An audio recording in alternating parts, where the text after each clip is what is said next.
Welcome back to Breath Control and Bad Decisions, the podcast where we revisit the stuff that made Gen X look at the world and say, yep, that tracks. Today's episode is Chernobyl, because apparently don't touch that wasn't enough. I'm Gen X, and I am with my bestie. Salty J. Hey, everybody. So today we're talking about Chernobyl. And this was a huge event back in the 80s when it happened, and it was one of those things that you don't really think about because, again, as we talked about on the last episode, we thought the adults were going to keep us safe. But now that we are adults, we know that that's total bullshit, right? Yeah, I think as a child, you just think everybody of authority is going to protect you. And Right, then as you live life, you realize that a lot of people in positions of authority are living their life for the first time too, and they don't know what the hell they're doing, right, right, or they exactly. don't care. So I think it's a mix of, it's a little bit of a mixture of both, depending on the person. You know, I wouldn't say everybody's like that. We're gonna toss that mix together. So Chernobyl happened in the 80s, which was, as we all know, the 80s was just a magical decade when nuclear war was a perfectly reasonable background anxiety. Our parents thought helmets were optional. I didn't even know about helmets in the 80s. I don't know anybody that wore them on a bike. I did And not. somewhere in the Soviet Union, a bunch of engineers were about to discover that let's see what happens is not actually safety protocol. So we're going to go back to April 26th, 1986. So everybody get back in your Wayback Machine and buckle up. I listened to a couple of podcasts to refresh myself before doing this episode. I don't think that I was so well versed on it, but they were so boring, I had trouble retaining the information. So I just want to remind our listeners like, this is the Gen X version of history. Mm-hmm. You know how there's like a show, Drunk History? Like, I feel like our Gen The X best history show. is like, I love that show, Yeah. actually. It is. Yeah. Maybe we should have drunk Gen X history. Maybe that would be Oh, fun. God.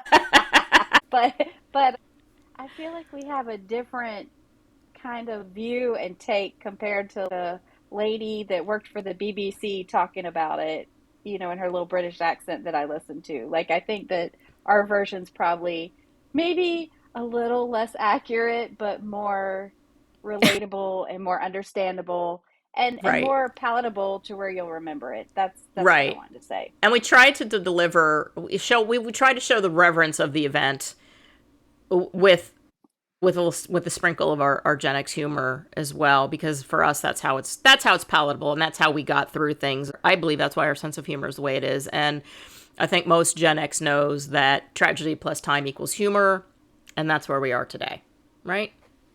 For sure. For So sure. in 1986, it was MTV, Top Gun, Ferris Bueller's Day Off, big hair, parachute pants, and about 47 different ways to die while riding your bicycle without a helmet, because we didn't wear helmets. And meanwhile, at the Chernobyl nuclear power plant in what was then the USSR, reactor number 4 was about to have what we might generously call a really bad night. And by really Really bad bad. night, yeah, we mean one of the worst nuclear accidents in history. And we witnessed this in real time as children. For most of us, we were children. Some of us were 16 years old. For what I'm doing the math in my head, 16 to 21. Yeah. So, and some of us were very young children. I think I was Julie, 10. you were 10. So, and I Yeah. was 15. I was almost 16. So the Chernobyl disaster, it wasn't really just a case of somebody pushing a wrong button. It was just a combination of flawed reactor design, inadequate safety systems, poor communication. God, I hope communication has changed over the decades. Procedural violations, and a workplace culture where questioning authority wasn't really encouraged. I don't really think you did that a lot in the Russia. So basically, it's like every group project we had in school. Yeah, exactly, exactly. Except for this one, involved a nuclear reactor, as they all do, right? As you do. So you can't just blame Kevin and move on. I guess you could. No. I guess you could. What's the Russian equivalent of Kevin? Cussing. I don't know. I can't speak Russian. I don't know. Cussing. So the engineers were trying to conduct a safety test designed to determine how long the reactor's turbines could continue providing electricity after a loss of external power and before the backup diesel generators became operational. Sounds reasonable, right? Yeah, in theory, it is. Mm-hmm. So, in theory, that phrase, that's preceded an alarming number of disasters. How many times do you say, in theory, that should work? Yeah. Well, I think that from everything I learned about it, we were in a race with Russia to build these nuclear programs, and they were in such a rush and trying to do it for a budget, and they don't think about people running these tests and just overriding and half-ass doing it. Like they didn't put the safety things in place because they were more worried about trying to beat us and have like the bigger, faster power, and it's the typical greed. Mm-hmm. I would say And two I mean, things that shouldn't be hurried are nuclear reactors and or budgeted should be nuclear reactors and racing. You should have a budget for nuclear reactor, but it shouldn't be a race to see who gets there first, under budget or on budget. I get it. Like people think, oh, if we have more power, we're going to be the best country. And in the United States, I feel like we're taught Americans are so smart, we're the best. But you go to other countries, a lot of them have better diets. Like Mm-hmm. I most don't think most of them anybody have better should, yeah, diets. I don't think anybody should be raised like, hey, I'm superior. I think we Mm-mm. should all be trying to kind of help each other out. Yeah. But with this, I think this is a culmination of power hunger and speed. That's what Mm-hmm. I think it is. Yep. Yep. And in this case, that test that they were trying to do had been delayed for hours because the electrical grid needed power. The electrical grid needed power. I want you to think about that. During the For day, nuclear power. yeah, during the day, the reactor operated under conditions that made it increasingly difficult to control. Again, or I'm sorry, during the delay, not the day. I said day. During the delay. So there's a whole bunch of red flags just going here. So if the universe hasn't provided enough warning signs yet, the reactor's power dropped far below the desired level. The operators attempted to bring the power back up because that's what you want to do when your nuclear reactor is behaving strangely. Obviously, the next step is to keep screwing with it. Yeah, like it's an unstable condition. Let's just keep pressing buttons and just Yeah, screw it up more. yeah. What does this button do? Let's press this button. Let's see what this does. So Yeah. here we are. The reactor's operating in an unstable condition, and then they decided let's do the test. And they started I this test know at 1:30 in the morning. I think that was, how when you're really tired and you just make dumbass decisions? That was one of Yes, them. yes, We haven't had yes. power, it's unstable. Let's run a test. Yeah, And let's go ahead and do that. And of course, like within seconds of them starting that test, there's like this giant power surge. Mm-hmm. Mm-hmm. And then an emergency shutdown was activated. And that's like, the nuclear equivalent of slamming on the brakes. Mm-hmm. Only, Mm-hmm. in this design, those brakes didn't hold. Nope. Nope. They had characteristics that it just initially increased reactivity under the specific conditions present. So what does Yeah. that mean? The emergency button basically said, "Hold my vodka." That's my best Russian accent. That's the best as I'm gonna do. I can't get any better than that. Better than mine. Yeah. And then that power surge was catastrophic. Like two explosions happened. The Mm-hmm. reactor building was sending radioactive material just everywhere out in the atmosphere. Mm-hmm. And suddenly the whole world smoke alarm was going off. Yep. And here's how they handled it. They called firefighters to the scene, but the firefighters had no idea that they were responding to a radiation emergency. Because radioactive contamination is kind of inconvenient that way. You can't see it, you can't smell it, you can't taste it. But I Yeah, feel and like there if you're wasn't being like, called to a nuclear reactor, you should probably assume that that's what's happening.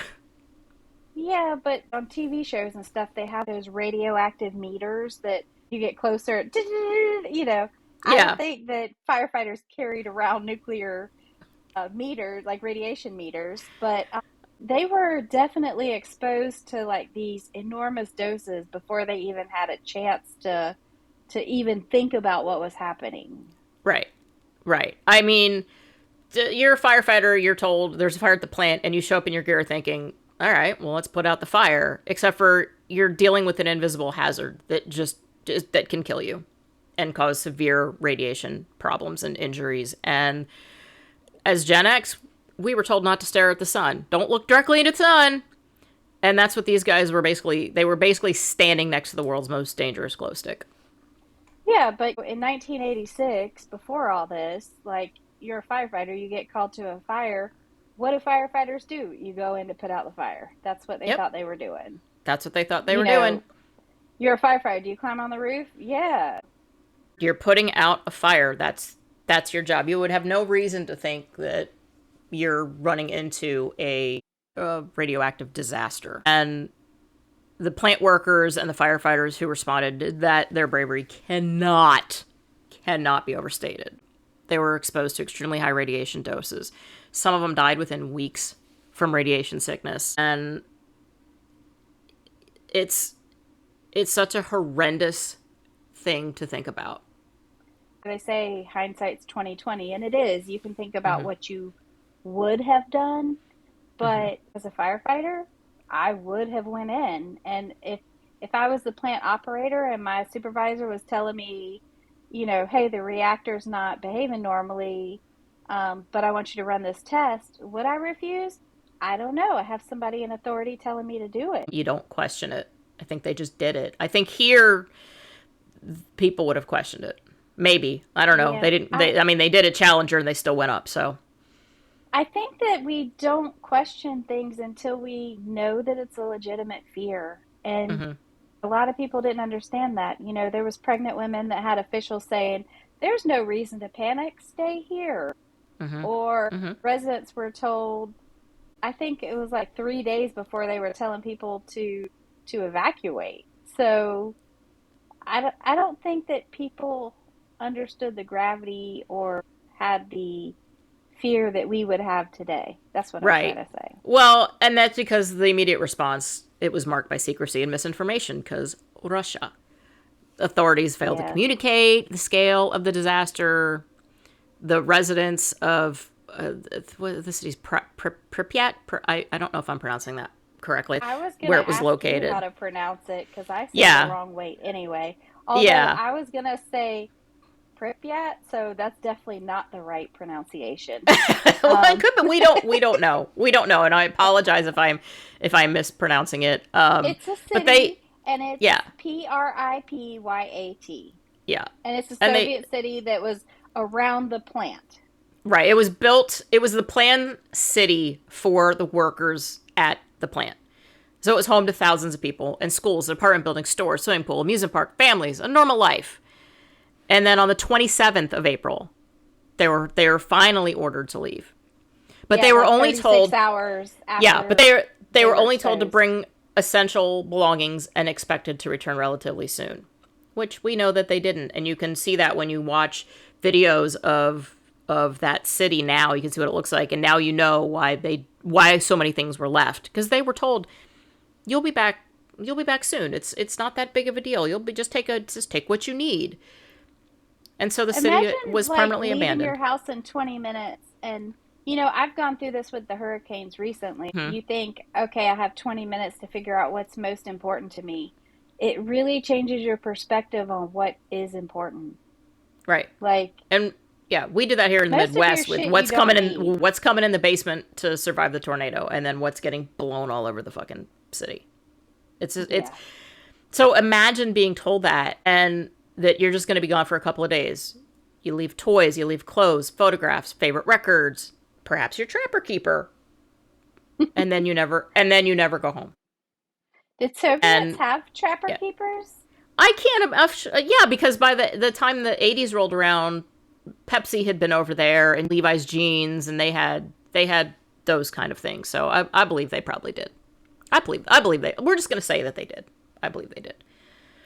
So that's That's that's that's the part of Chernobyl that gets lost when when you look at these videos and it's being reduced to creepy abandoned buildings and mutant animal jokes. And it wasn't just a nuclear reactor accident, it was thousands of people losing their homes and communities right on the spot.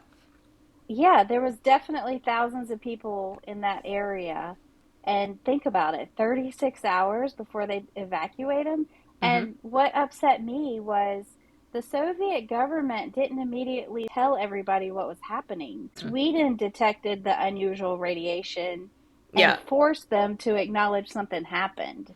And Yeah. that's just, if you Yes. can't trust your government, which, oh God, none of us do, Jesus. No. it's sad. It's scary because that's where you really put people in danger that don't need to be. Right. Right. And And I was just going to say, at what point does protecting your government's image take precedence over protecting your people? That's, no, absolutely, it shouldn't. Never. That should never be the way, ever. We can say that Russia learned from it. God, I hope they did. There was enormous amounts of radioactive debris were scattered around the site, and workers were removing contaminated material from rooftops and surrounding areas. Like people. So they I finally thought it brought was robots to funny. do it. Yeah, they were calling those people the liquidators. It Hmm. just sounds funny to me. Like the people Yeah, doing the cleanup operation. yeah. It just I, sounds like the liquidators. and I know that long abandoned reactors are cleaned out by humans now, but they're under the proper precautions and all of those things. I know that. But they did finally bring in robots to help because the people were finally got to the point where they were like, hey, maybe let's send a robot in to clean the radioactive hellscape. Yeah, but think about how primitive robots were in the 1980s compared to now. Well, Like sure. anybody, if my 21-year-old was listening to this episode and we said they're bringing in the robots to clean it up, you would picture like a robot walking in, moving Hmm. shit. Yeah. Like I think that anybody that's not Gen X or older really needs to understand that bringing in robots was very primitive. Yes, extremely so. They did not look like the ones that they have today. And unfortunately, because of all of the intense radiation interfered with some of that with the electronic equipment. So the robots basically went, I have a 404 error and I'm going to stop working. So that was Yeah, technology 1986.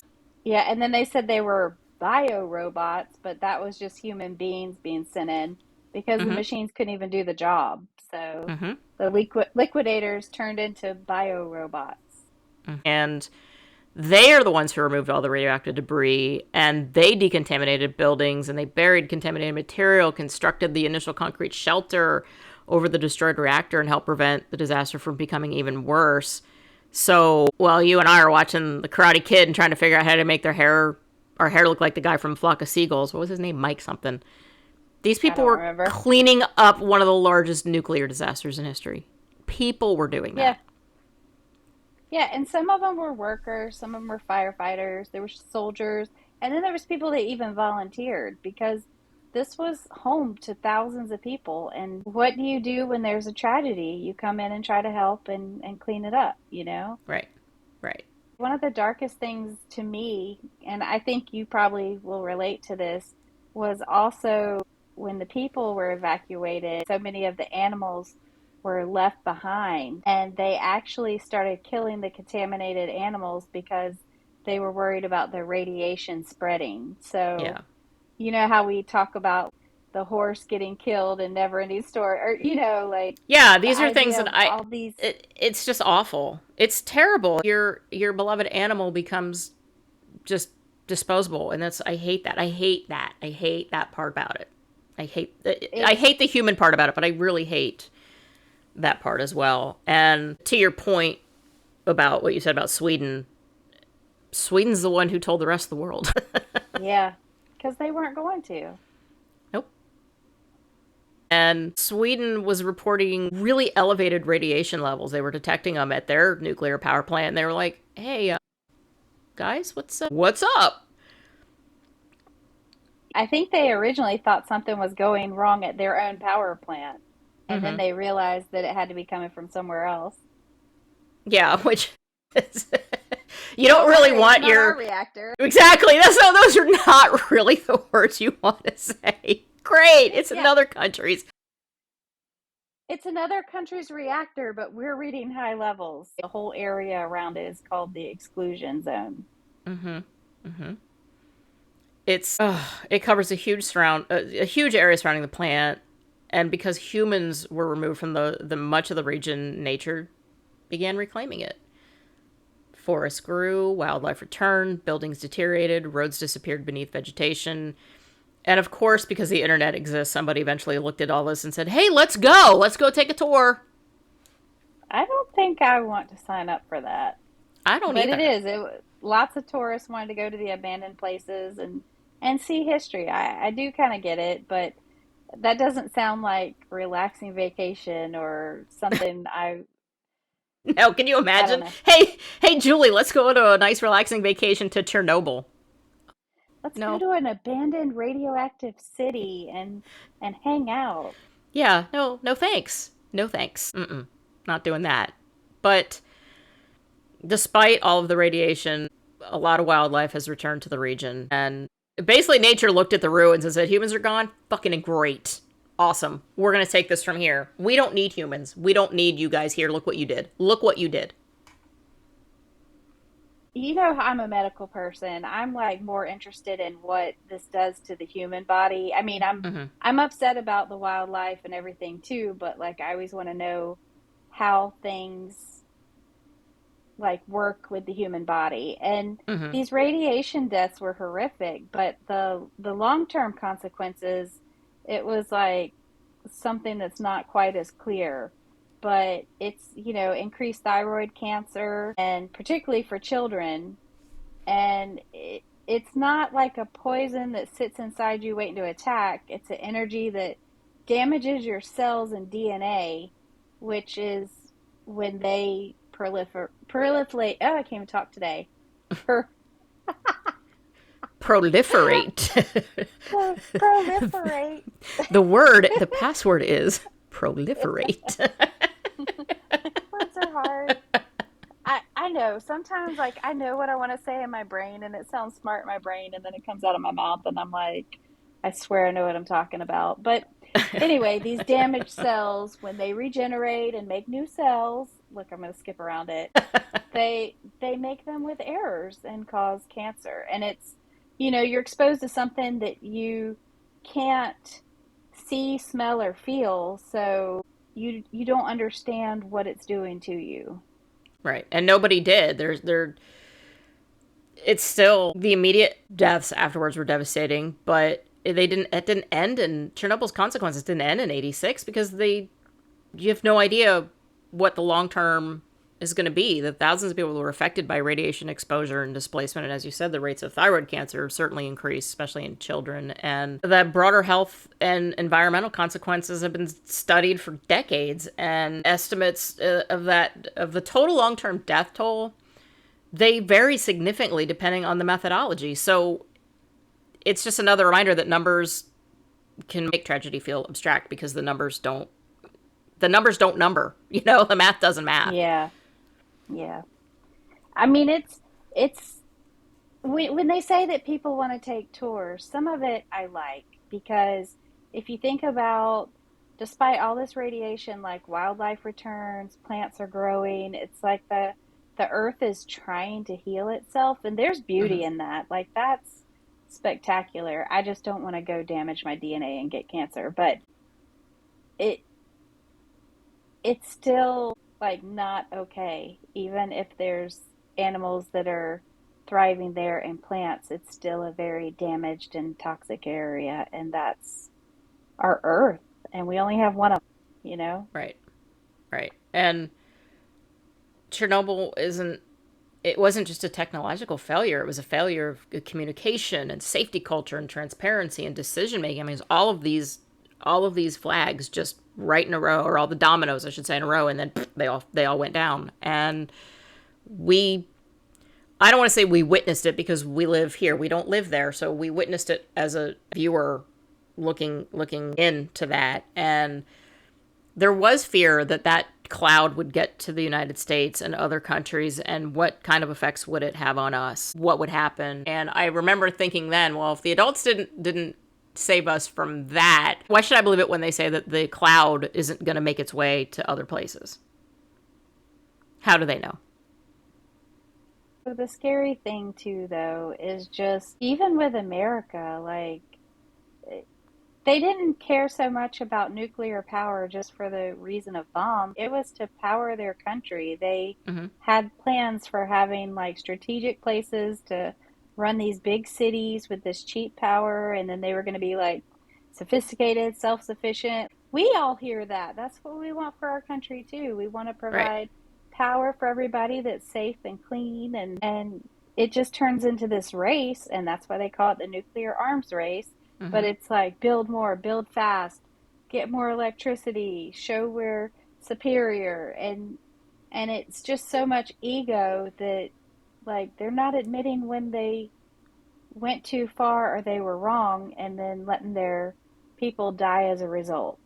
Right. So Right. I And just for us, for Gen X, this is why Chernobyl hits us so the way it does, is that we were raised during the Cold War. We grew up with nuclear war hanging over everything. We had movies about nuclear apocalypse, right? We had Day After, War Games, Red Dawn. You remember the duck and cover drills, Jules? oh yeah, The hide under like your desk. we're putting our hands over our head like somehow that's going to save us from radioactivity. Obviously, the Soviet Union's going to be like, well, can't get that kid. Look, they're under a desk with the book over their head. Can't get that one.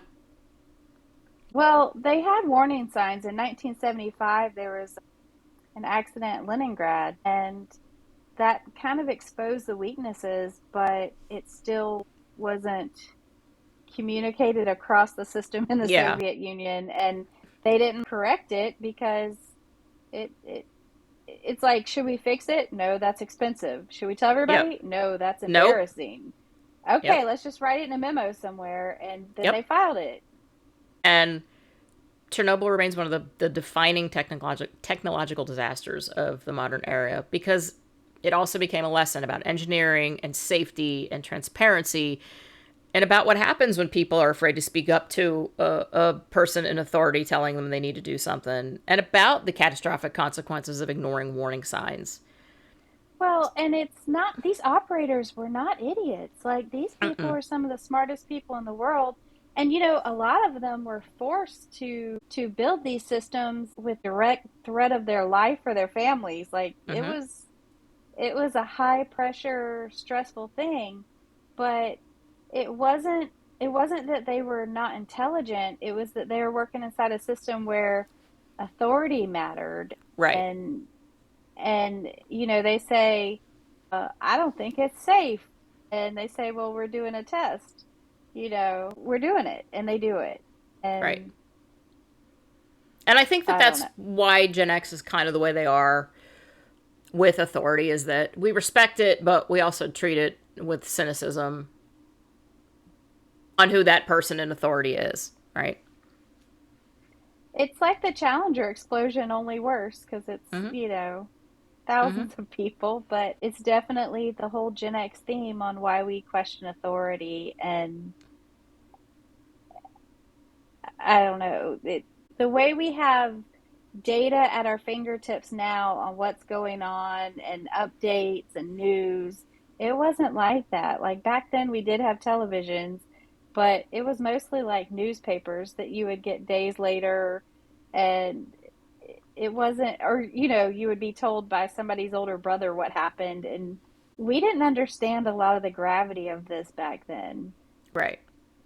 And as kids, we didn't. Yeah. No, like my fear was, hey, can it kill a 10-year-old girl in Florida? Because I thought it might. We Right. were doing That's drills. how.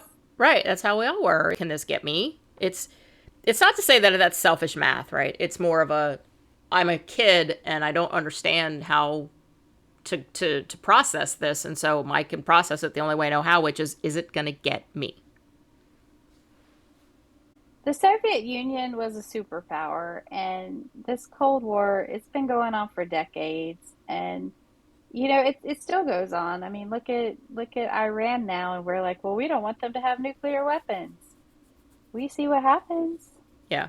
Yeah. And so I would say this is the Gen X takeaway is basically first, if your nuclear reactor starts doing something weird, maybe stop touching it. Stop touching buttons. Stop wondering what things do. And second, if someone says it's probably fine, it's probably not fine. It's definitely not fine. I know I've said it, and I'm like, that is definitely not fine. I'll say it, and I'm like, nope, that's definitely not going to be fine.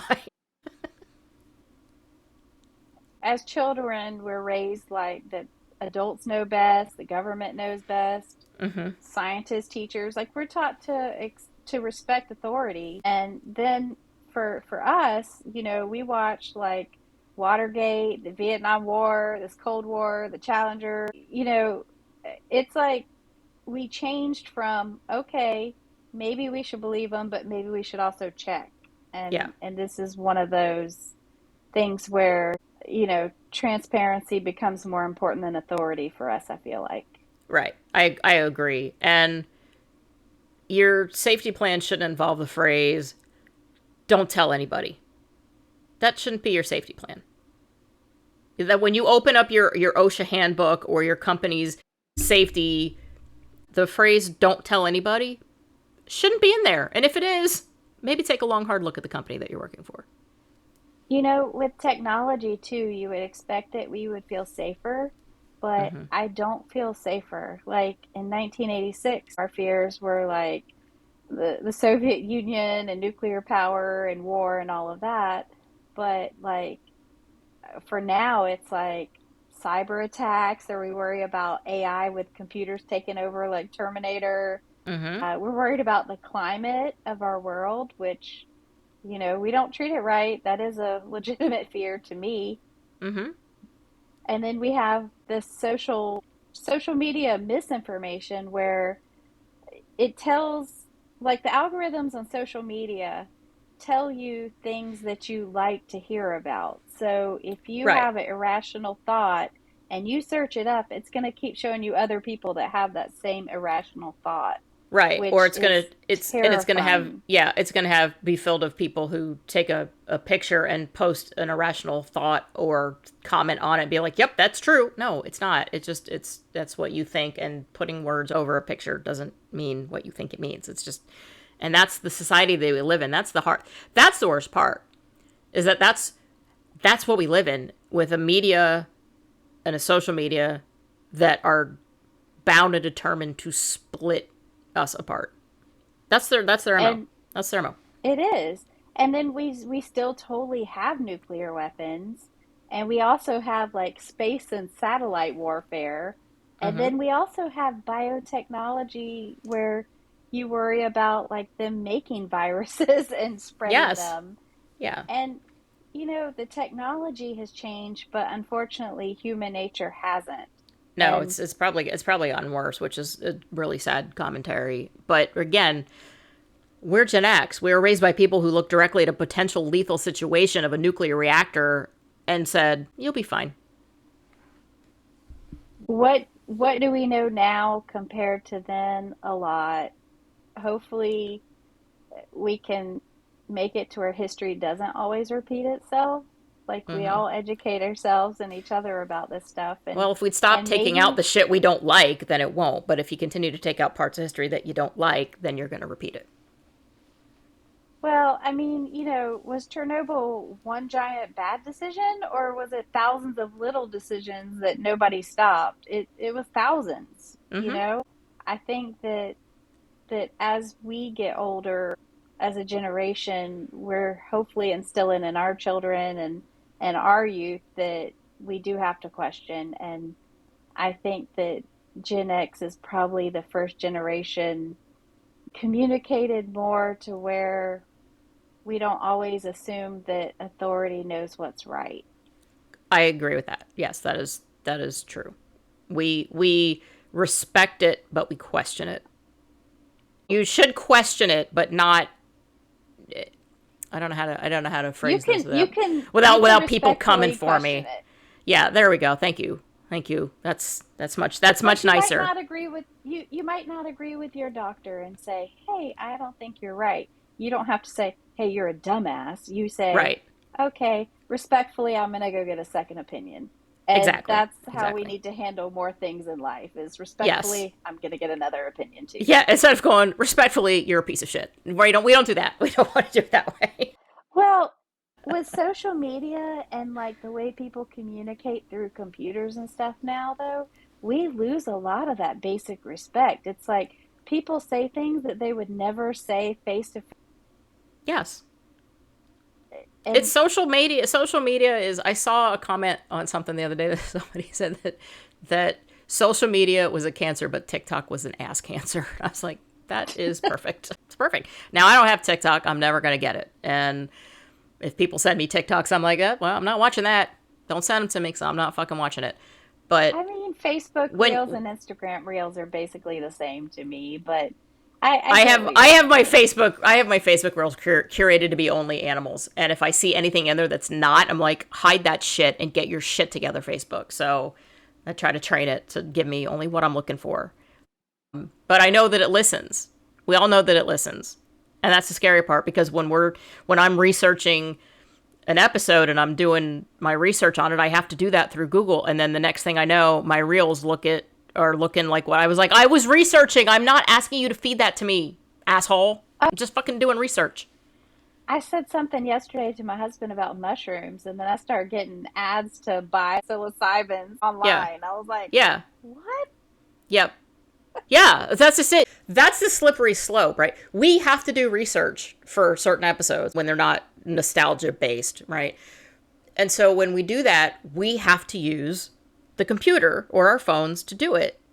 That involves doing searches and looking at articles and looking at newsprint and looking at all these things. And then that everything's connected. And the next thing you know, Facebook's like, what about this? I'm like, what the fuck? I was doing research. I'm not interested in that. Fuck you. Like, that's the scary part. I don't like, that's what I don't like. If somebody does it, they're like, well, you can just Google that. I'm like, I'm not Googling that. It's going to fuck up my algorithm. We're not Googling that. Just tell me. Tell me what it is you want me to know. It's that same thing when you, and I don't get into arguments on Facebook because I don't need to waste my time and energy on. Yeah, I love doing these episodes because I like to go down the wormhole, and Yeah. I really tried to listen to the other podcasts, and they were so boring. So God, hopefully this God one's love a you. little You were bit like, better. I'm giving it a shot, and you were like, snooze fest. Well, I was driving home from Tallahassee in the rain at like 11 o'clock at night trying to listen about this, and I was like, I can't. This is. Yeah, that's not something you And want it to was listen to this in that lady with a environment. British accent that was like, I don't even know how to explain it, but I needed it in Russian. I think it would have been much more fun to listen to. Probably with the accent. Yeah, we do both like to go down those rabbit holes, but at the same time we're doing them. It's like, this is gonna fuck up my algorithm. I know it. I just know it. But we want when we're doing episodes like this, we want to have facts, and we want to give you as much information that I don't want to say we know is correct, because again, this is just research based. So it's what we're reading and what we're seeing, and obviously we're not asking ChatGPT to give us that information, because that can be incorrect. But it's a lot of Googling, and it's a lot of, let me read this article or let me watch this story on YouTube. Or my YouTube algorithm will start being like, what about this? I'm like, I don't want to see that. Like, I was just doing research. I'm done. On to the next. No, Exactly. I think like our version of this though is less facts and statistics about this nuclear disaster. It's like what happens when like this fear and secrecy and ego and bad decisions all collide, Yeah. and how that affects us as a generation, knowing like adults built weapons that could like destroy the world. And they don't And care. no, and it I think some of the design, I don't think it was designed just to be like this horrible take over the world thing. Like I think these were designed to make people's life better and to create powers for cities. I think that it became deadly when people took the back seat to like the power and pride of it. Like Right.